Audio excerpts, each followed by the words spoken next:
Hello friends, welcome to my YouTube channel right to education. मैं हूं मर्जी। तो फ्रेंड्स, यहाँ पर हम बात करने वाले हैं केवीएस वैकेंसी को लेकर, जो कि ये आपकी वैकेंसी जो है वो संविदा पे है, जो कि आपका इंटरव्यू के थ्रू जो है वो आपका इसमें जो है वो सिलेक्शन होता है। और ये आपकी वैकेंसी जो है वो आपके उत्तर प्रदेश में, जो कि आप यहाँ पर ऑफिशियल जो है वो नोटिफिकेशन देख भी सकते हैं। इसका जो आपका इंटरव्यू है ये है आपका 22 मार्च, 23 मार्च और 24 मार्च 2022 को। तो यहाँ पर जो इसके बारे में हम जो है कुछ डिटेल में जो है डिस्कस करने वाले हैं, जैसे कि आपका फॉर्म जो है किस तरीके से भरा जाता है, आपकी एलिजिबिलिटी योग्यता जो है वो क्या होती है, क्या इसमें एक्सपीरियंस वाले ही जो हैं वो एलिजिबल होते हैं, या फिर एक्सपीरियंस के आधार पे जो है वो कितने नंबर जो है वो दिए जाते हैं। फिर यहाँ पर हम बात करेंगे कि जिनका सीटेट एग्जाम क्लियर नहीं है, मतलब जो सीटेट पास नहीं है, क्या वो भी जो है इसके लिए एलिजिबल हैं, इसकी जो सैलरी है वो कितनी मिलती है, और जो आपका नौकरी है वो आपका कब तक जो है ये जॉब रहता है, इसके बारे में पूरी प्रक्रिया जो है, चयन प्रक्रिया किस तरीके से होती है, यहाँ पर जो हम डिटेल में जो है वो डिस्कस करने वाले हैं। तो सबसे पहले आप यहाँ पर न्यूज़पेपर की कटिंग जो है वो आप देख सकते हैं, जो कि यहाँ पर जो बताया गया है कि केंद्रीय विद्यालय क्रमांक JLA बरेली कैंट, जो कि उत्तर प्रदेश, और यहाँ पर जो है वो नंबर बताया गया, जो कि यहाँ पर जो बताया गया है इंटरव्यू के बारे में। तो इसी के बारे में जो हम डिटेल में जो है वो देखने वाले हैं।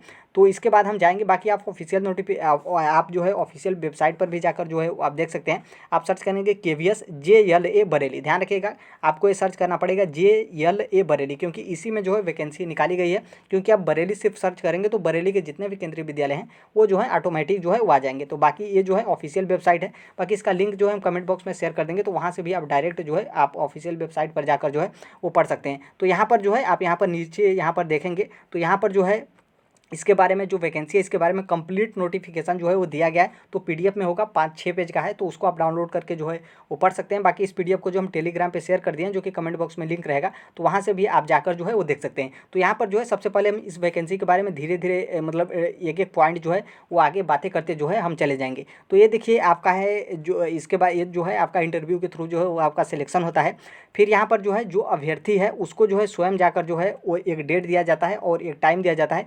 उस टाइम पे जो है वो आपको जाना रहता है डॉक्यूमेंट्स लेकर, और आपके जो ओरिजिनल डॉक्यूमेंट्स है उसको लेकर जो है वो जाना होता है, और उसके साथ जो आपके फोटोकॉपी हैं वो आपको लेकर जाना होता है। तो इतना जो है आप ध्यान रखिएगा।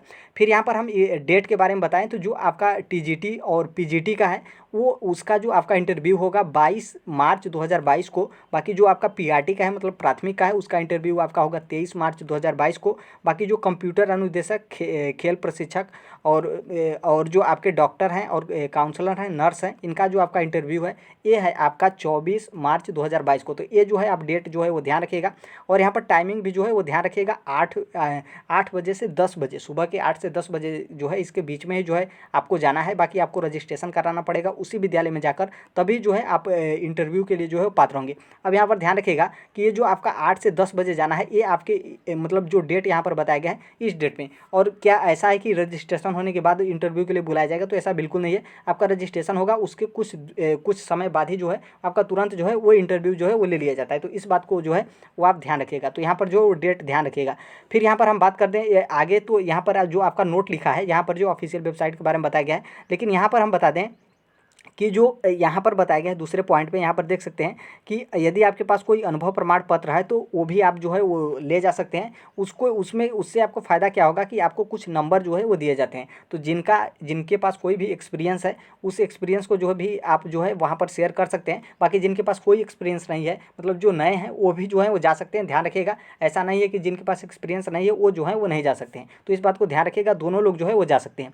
फिर यहाँ पर हम बात करें, जो आपका इंटरव्यू होगा वो किसी भी प्रकार की यात्रा और व्यय, मतलब यहाँ पर बताया गया है कि आप वहाँ जाते हैं इंटरव्यू के लिए, तो मतलब जो भी ट्रांसपोर्ट का जो भी आपका पैसा लगेगा, तो मतलब KVS जो इंस्टीट्यूट है वो जो है संस्था जो है आपको नहीं देगी। तो इसको आप ध्यान रखिएगा। बाकी यहाँ पर बता दें कि बहुत सारे KVS के फॉर्म जो होते हैं वो ऑनलाइन और ऑफलाइन दोनों भरे जाते हैं, लेकिन जिसकी हम बात करें यहाँ पर जो है ये आपके फॉर्म भरना है ऑफलाइन। और यहाँ पे क्या है कि इस फॉर्म को जो है पूरा भर कर जो है आपको साथ में ही जो है वो लेकर जाना होता है। तो आप इस फॉर्म को जो है वो देख सकते हैं, यहाँ पर डिटेल जो है नाम और आप किस पोस्ट के लिए मतलब फॉर्म भर रहे हैं और आपकी एलिजिबिलिटी क्वालिफिकेशन क्या है, यहाँ पर जो है डिटेल उसी के बारे में जो है डिस्कस किया गया है।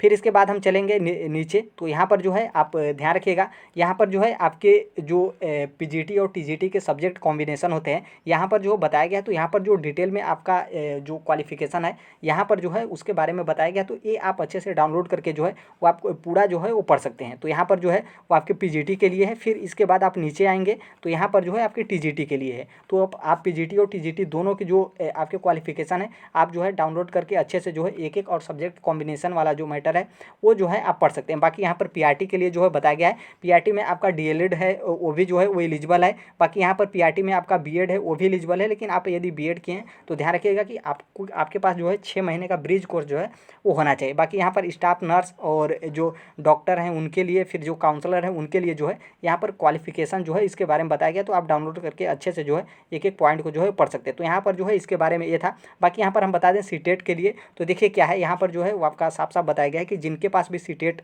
मतलब क्वालिफाई, पहले इसमें क्या है कि जो सीटेट क्वालिफाई हैं वो तो एलिजिबल है, बाकी जो सीटेट क्वालिफाई नहीं है वो भी जो है इस इंटरव्यू को जो है वो दे सकते हैं। यहाँ पर साफ साफ बताया गया कि जो सीटेट क्वालिफाई कैंडिडेट है वो यदि इसमें जो है वो अब्सेंट रहता है तो जो क्वालिफाई नहीं है सीटेट और वो जो है इंटरव्यू की मेरिट लिस्ट में आता है तो उसका जो है यहाँ पर सिलेक्शन जो है वो हो जाता है। तो इस तरीके से आप ध्यान रख सकते हैं कि जिनके पास सीटेट है और जिनके पास सीटेट नहीं है दोनों लोग जो हैं वो एलिजिबल हैं, लेकिन यहाँ पर वरीयता जो दी जाएगी वो सीटेट क्वालिफाई को दी जाएगी। और बाकी सीटेट क्वालिफाई यदि अब्सेंट है या फिर वहाँ पर नहीं है तो अब उसके बाद जो है जो सीटेट क्वालिफाई नहीं था उसको जो है यहाँ पर बुला लिया जाएगा। तो यहाँ पर इसके बारे में ये हो गया। फिर यहाँ पर जो हमने बातें किया था यहाँ पर जो है इसके बारे में हम देख लेते हैं। तो देखिए यहाँ पर इसके बारे में हम बात करें, जो इसकी सैलरी होती है इसकी सैलरी जो आपकी होती है 22, 25, 26 हज़ार के लमसम होती है। और फिर यहाँ पर ध्यान रखिएगा कि ये आपकी सैलरी मतलब जब तक आप जॉब करेंगे तब तक जो है वो दिया जाता है। फिर यहाँ पर हम बात करेंगे कि एक जो आप जॉब करने जा रहे हैं ये आपका कब तक जॉब रहता है। तो देखिए केबीएस में जब तक गवर्नमेंट टीचर जो है वो नहीं आते हैं तब तक जो है ये आपकी जॉब रहती है। जैसे कोई केबीएस में गवर्नमेंट टीचर आ जाते हैं फिर उसके बाद जो है वो आपको मतलब वहाँ से जो है वो हटा दिया जाता है। तो यहाँ पर यही होता है प्रक्रिया जो है। और बाकी यहाँ पर हम चयन की बात करें तो जो आपका इंटरव्यू में नंबर या फिर इंटरव्यू वहाँ पर लेते हैं और उसी के आधार पर जो है वो आपका चयन होता है। इंटरव्यू में आप जब सेलेक्ट होंगे तो आपके मैसेज के ऊपर या फिर मेल के ऊपर इन्फॉर्मेशन जो है वो शेयर किया जाता है कि आप जो है सेलेक्ट हो गए हैं, आप इतने तारीख को जो है आकर अपना कार्यभार जो है वो ग्रहण कर सकते हैं। तो यहाँ पे इस तरीके से जो है इसमें चयन होता है। बाकी एक्सपीरियंस के बारे में बताया गया है, तो जिनके पास भी कुछ भी एक्सपीरियंस है वो जो है अपना एक्सपीरियंस ले जा सकता है। यहाँ पर नंबर जो है वो नहीं बताया गया कि एक्सपीरियंस के आधार पर कितने नंबर दिए जाएंगे, लेकिन यहाँ पर एक्सपीरियंस का जिक्र किया गया है तो जरूर कुछ ना कुछ जो है वो नंबर दिए जाएंगे। तो फ्रेंड्स यहाँ पर जो था केवीएस के बारे में, जो कि आप यहाँ पर देख भी सकते हैं कि जो आपके केवीएस विद्यालय बरेली JLA बरेली कैंट, जो कि यहाँ पर लोकेशन जो है वो दिया गया है। इस लोकेशन को आप ध्यान रखिए क्योंकि यहीं पर जो है वो आपको डायरेक्ट विद्यालय में जो है जाकर फॉर्म भी सबमिट करना पड़ता है और वहीं पर जो है आपका इंटरव्यू जो है वो लिया जाता है। तो आज के लिए बस इतना ही। बाकी जो कोई भी अपडेट या फिर कहीं और की केंद्रीय विद्यालय की जो वैकेंसी आती है उसके बारे में अपडेट आता है या फिर नोटिफिकेशन आता है तो हम शेयर कर देंगे। यदि अभी तक जो है आप मेरे चैनल को सब्सक्राइब नहीं किए तो बिल्कुल कर लीजिएगा। मिलते हैं अगले नेक्स्ट वीडियो में, तब तक के लिए thank you, bye bye, take care, all best. Thank you for listening, God bless you all, thank you.